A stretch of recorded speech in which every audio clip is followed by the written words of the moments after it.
தூய மத்தேயு எழுதிய நற்செய்தியிலிருந்து வாசகம். ஒருவர் இயேசுவிடம் வந்து, போதகரே, நிலை வாழ்வை பெற்றுக்கொள்வதற்கு நான் என்ன நன்மை செய்ய வேண்டும் என்று கேட்டார். இயேசு அவரிடம், நன்மையை பற்றி என்னை ஏன் கேட்கிறீர்? நல்லவர் ஒருவரே. நீர் வாழ்வடைய விரும்பினால் கட்டளைகளை கடைப்பிடியும் என்றார். அவர், எவற்றை என்று கேட்டார். இயேசு, கொலை செய்யாதே, விபசாரம் செய்யாதே, களவு செய்யாதே, பொய்ச்சான்று சொல்லாதே, தாய் தந்தையை மதித்து நட, மேலும் உன்மீது நீ அன்பு கூறுவது போல உனக்கு அடுத்திருப்போர் மீதும் அன்பு கூறுவாயாக என்று கூறினார். அந்த இளைஞர் அவரிடம், இவை அனைத்தையும் நான் கடைப்பிடித்து வந்துள்ளேன், இன்னும் என்னிடம் குறைவது என்ன என்று கேட்டார். அதற்கு இயேசு, நிறைவுள்ளவராக விரும்பினால் நீர் போய் உம் உடைமைகளை விற்று ஏழைகளுக்கு கொடும், அப்பொழுது விண்ணகத்தில் நீர் செல்வராய் இருப்பீர். பின்பு வந்து என்னை பின்பற்றும் என்றார். அவர் சொன்னதை கேட்ட அந்த இளைஞர் வருத்தத்தோடு சென்று விட்டார். ஏனெனில் அவருக்கு ஏராளமான சொத்து இருந்தது. இயேசு தம் சீடரிடம், செல்வர் ஒருவர் விண்ணரசில் புகுவது கடினம் என உங்களுக்கு உறுதியாக சொல்லுகிறேன். மீண்டும் உங்களுக்கு கூறுகிறேன், செல்வர் இறையாட்சிக்கு உட்படுவதை விட ஊசியின் காதில் ஒட்டகம் நுழைவது எளிது என்றார். இது கிறிஸ்துவின் நற்செய்தி. கிறிஸ்துவே உமக்கு புகழ். இயேசுவில் அன்புக்குரியவர்களே, சில ஆண்டுகளுக்கு முன்பாக திண்டுக்கல் அருகில் இருக்கும் மாரம்பாடி என்ற கிராமத்திற்கு பொதுத்தியானம் கொடுக்க என்னை அழைத்திருந்தார்கள். சிறு கிராமம்தான், தனியாகத்தான் சென்றேன். அங்கு போன ஒருபாடு பார்த்தால் அந்த கிராமத்தில் மட்டுமல்ல, அந்த கிராமத்தை சுற்றியுள்ள பல கிராமங்களில் உள்ள மக்களும் அங்கு குழுமி வந்திருந்தார்கள். தியானம் சிறப்பாக முடிந்தது. அப்பொழுது பங்கு தந்தையிடம் கேட்டேன், என்ன இது, இந்த இடத்தில் புதிதாக வனத்து அந்தோனியார் திருத்தலம் என்று ஆரம்பித்திருக்கிறீர்களே, எப்படி இது, என்னுடைய வரலாறு சொல்ல முடியுமா என்று அந்த தந்தையிடம் கேட்டேன். அவர் சொல்லுவார், அந்த காலகட்டத்தில் ஏறக்குறை 300 ஆண்டுகளுக்கு முன்பாக இயேசு சபை துறவிகள் இந்த இடத்தை வந்து மக்களுக்கு தெய்வத்தை வழங்கி கொண்டிருந்தார்கள். அவர்தான் கண்காணித்து வந்தார்கள். புதிய சிறிய ஆலயத்தை கட்டி எழுப்பி அவர்களுக்கு வேண்டிய அனைத்து உதவியும் செய்து கொண்டு வந்தார்கள்.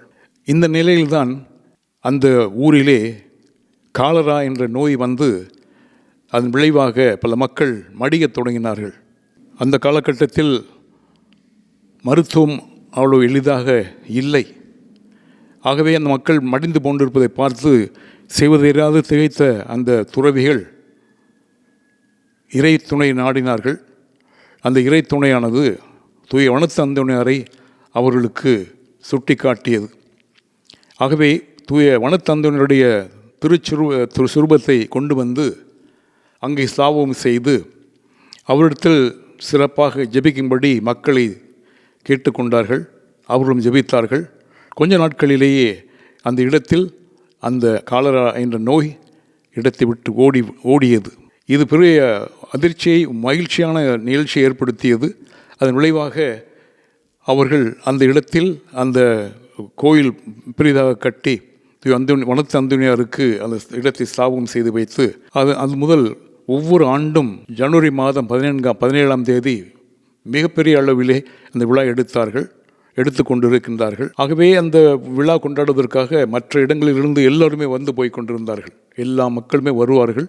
அந்த இடமே ஜே என்று இருக்கும். திண்டுக்கல்லிலிருந்தும் மக்கள் வந்து போய் கொண்டிருந்தார்கள் என்று அந்த பங்கு தந்தை சொன்னார். 300 ஆண்டு காலமாக இந்த நிகழ்ச்சி நடைபெற்று கொண்டிருக்கின்றது. ஆகவே மகிழ்ச்சியோடு நாங்கள் கொண்டாடி கொண்டிருக்கின்றோம் என்று அவர் சொன்னார். சொன்னது மட்டுமல்லாமல், தந்தை, நீங்கள் இந்த ஆண்டு வரும் ஜனவரி மாதம் நீங்கள் வர வேண்டும், வந்து நீங்கள் மறைவுரை ஆற்ற வேண்டும் என்று கேட்டுக்கொண்டார்கள். அன்பார்ந்த இறைமக்களே, தூய அந்தோணியார், வனத்து அந்தோணியார் குறிப்பாக அந்த இடத்தில் குடியிருப்பது மக்களுக்கே பெரிய வியப்பான ஒரு செய்தியாக இருந்தது. மக்கள் அனைவருமே அவரிடத்தில் தஞ்சம் புகுந்து அவரோடு வாழ, அவருக்கு வேண்டிய, அவரோடு ஒன்றித்து வாழக்கூடிய நிகழ்ச்சியை உருவாக்கினார்கள். அவருடைய துணை இல்லாமல் எதுவுமே இல்லை என்ற அந்த ஒரு எண்ணத்திற்கு வந்து அவரோடு தான் ஒன்றித்திருந்ததாக அந்த வரலாறு குறிப்பிடுகின்றது. அவருடைய வாழ்க்கையை பற்றி சிறிது அலசி பார்த்தோம் என்றால், அவர் உண்மையிலேயே ஒரு பணம் படைத்த குடும்பத்தில் பிறந்தவர் தான். இளமையிலேயே அவருடைய பெற்றோர்கள் இறந்து விட்டார்கள். அவருக்கென்று ஒரு தங்கை மட்டும் இருந்தார்கள். அவர் வாழ்க்கை ஓடிக்கொண்டிருந்தது. அப்படி போய்கொண்டிருக்கும் பொழுது தன்னுடைய 18வது வயதில் ஒரு குரல் கேட்டது அவருக்கு. எப்படியாவது வித்தியாசமாக நீ செயல்பட வேண்டும் என்ற ஒரு குரல் அவருடைய உள்ளத்திலே ஒலித்து கொண்டிருந்தது. என்ன என்று அவருக்கு புரியவில்லை. கடவுள் பக்தி இருந்தது உண்மைதான். ஆனால் கடவுளை பற்றி அவ்வளவாக தெரியக்கூடிய வாய்ப்பு அவருக்கு கிடைக்கவில்லை. இருந்தாலும் அவர் நற்செய்தி படிப்பார், நற்செய்தி படித்து கொண்டிருந்தார். அந்த காலகட்டத்தில் ஜெபிப்பது அவருக்கு பிரியமான ஒரு செயலாக இருந்தது. நல்ல முறையில் வாழ்ந்து கொண்டிருந்தார். இந்த நிலையில்தான் இந்த குரல் ஒலி கேட்டது அவருக்கு.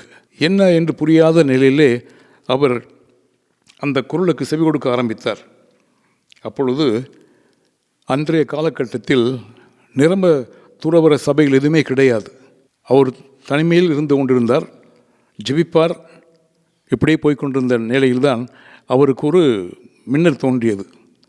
அன்று அந்த அப்போஸ்தலர்கள் இயேசுவின் வார்த்தையை கேட்ட உடனேயே அவர்கள் அனைத்துமே விற்றுவிட்டு, அவருடைய உடைமைகள் அனைத்துமே விற்றுவிட்டு இயேசுவை முழு மனத்தோடு பின்பற்றியதாக நாம் மத்தேயு நற்செய்தியில் வாசிக்கின்றோம். அதை அவர் உள்ளத்தில் பொறி தட்டியது.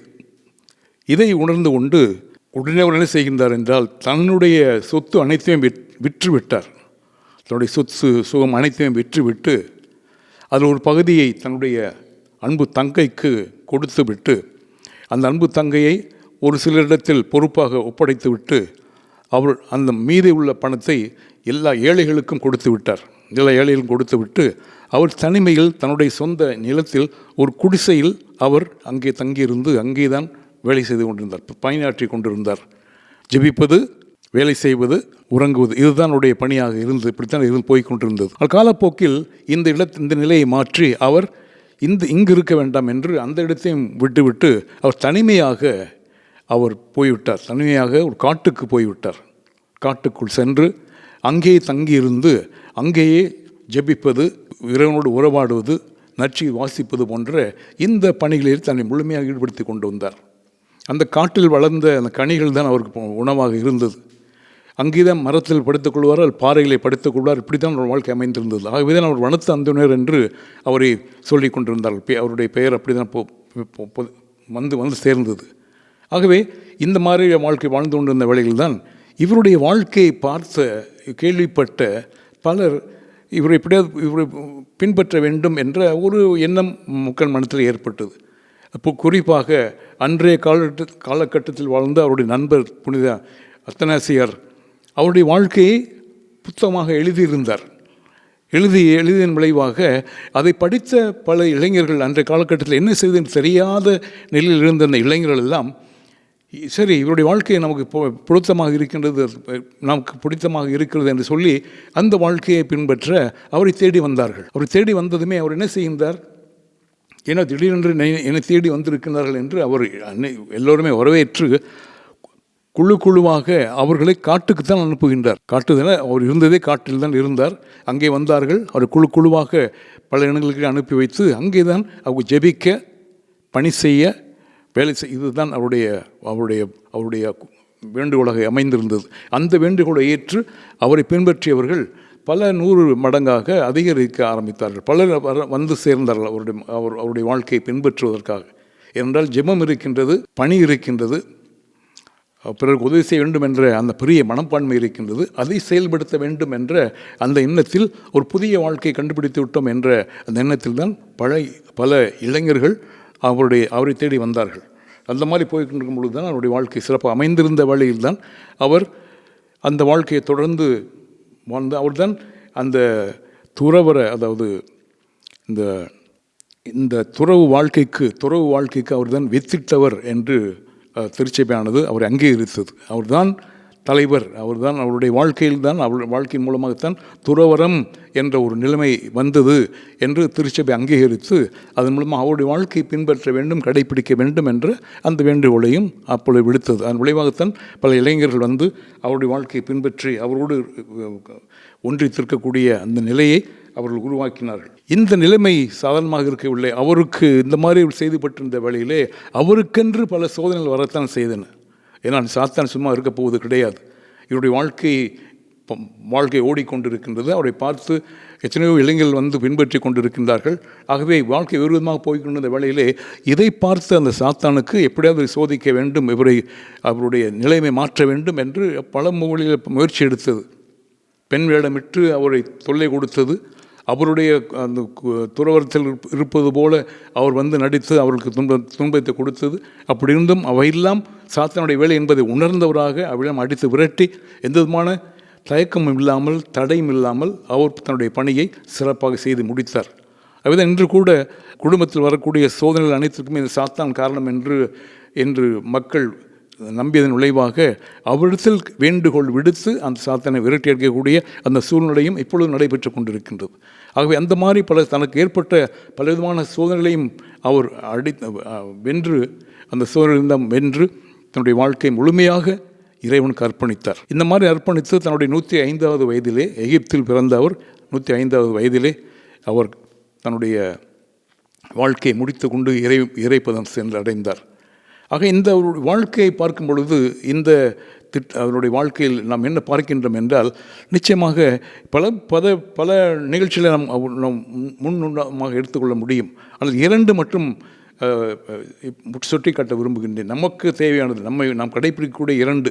ஒன்று, எந்த நிலையிலும் இறைவனிடத்தில் நம்மை முழுமையாக அர்ப்பணிக்க வேண்டுமென்றால் ஜெபம் தவிர வேறு எதிலுமே எந்த வழியிலுமே அவரை அடைய முடியாது. ஆகவே ஜெபம்தான் மிக மிக முக்கியத்துவம் நிறைந்தது என்பதை தூய அந்தோனியார் தன்னுடைய வாழ்க்கையின் வழியாக உணர்த்தி இருக்கின்றார். ஆக ஜெபம்தான் எல்லோருக்குமே எளிதானது, இறைவனை எளிமையாக அடையக்கூடிய ஒரு வழி ஜெபம்தான். ஆகவே ஜெபத்தின் மூலமாகத்தான் நாம் எதையுமே சாதிக்க முடியும் என்பதை தூய வனத்து அந்தோனியார் தன்னுடைய வாழ்க்கையின் மூலமாக வெளிப்படுத்தி இருக்கின்றார். ஆகவே நம்முடைய வாழ்க்கையில் நாம் கடைபிடிக்க வேண்டியது ஜெபம்தான். எந்த நிலையிலும் இறைவன் என்னோடு இருக்கின்றார் என்ற அந்த மேன்மையான உண்மையை நாம் ஏற்றுக்கொண்டு நாம் ஜெபத்தில் ஈடுபட்டோம் என்றால் நிச்சயமாக நம்முடைய வாழ்க்கை எளிதாக இறைமயமாக மாறி இறைவனோடு ஒன்றித்திருக்கக்கூடிய அந்த பெரும்பத்தை பெற முடியும். இரண்டாவது அவர் வாழ்க்கையில் கடைபிடித்த 2வது பண்பு, தன்னிடம் இருந்ததையெல்லாம் பிறர் கொடுத்து விட்டார். அதாவது ஏழை எளிய மக்களுக்கு உதவ வேண்டும் என்ற அந்த பரந்த மனப்பான்மையோடு தான் வாழ்ந்து வந்தார். எந்த நிலையிலும் தனக்கென்று எதுவுமே வைத்து கொள்ளாமல் ஏழைகளுக்கு தான் கொடுக்க வேண்டும், ஏழையோடு ஒன்றித்திருக்க வேண்டும் என்ற அந்த எண்ணம் அவருடைய உள்ளத்தில் மேலோங்கி இருந்தது. அதுபோல நம்முடைய வாழ்க்கையிலும் நம்மால் இயன்றளவு பிறருக்கு உதவ முன்வர வேண்டும். இன்றைய காலகட்டத்தில் உதவ வேண்டும் என்று எத்தனை பேர் விரும்பினாலும் கூட அது வெளிப்படையாக செயல்படுத்த முடியாத நிலையில் இருக்கின்றார்கள். ஆனால் இறைவன் நாம் பிறருக்கு உதவக்கூடிய நிலை வந்தது என்றால், வாய்ப்பு கிடைத்தது என்றால் நிச்சயமாக நாம் பிறருக்கு உதவ வேண்டும். குறிப்பாக இன்றைய காலகட்டத்தில் படிப்பு அதுதான் முக்கியத்துவம் நிறைந்தது. படிப்புக்கு தேவையான அந்த உதவியை நாம் பிறருக்கு செய்தோம் என்றால், ஒரு ஏழை குடும்பத்தை அணுகி அங்கே படிக்கக்கூடிய பிள்ளைகள் இருந்தது என்றால் அந்த குடும்பத்துக்கு உதவி செய்தோம் என்றால் அது ஒரு அற்புதமான செயலாக இருக்கும். ஏனென்றால் படிக்க முடியாத அந்த ஏழை மாணவியர்களுக்கு உதவக்கூடிய அந்த பரந்த மனப்பான்மை இடத்தில் இருக்கின்றது.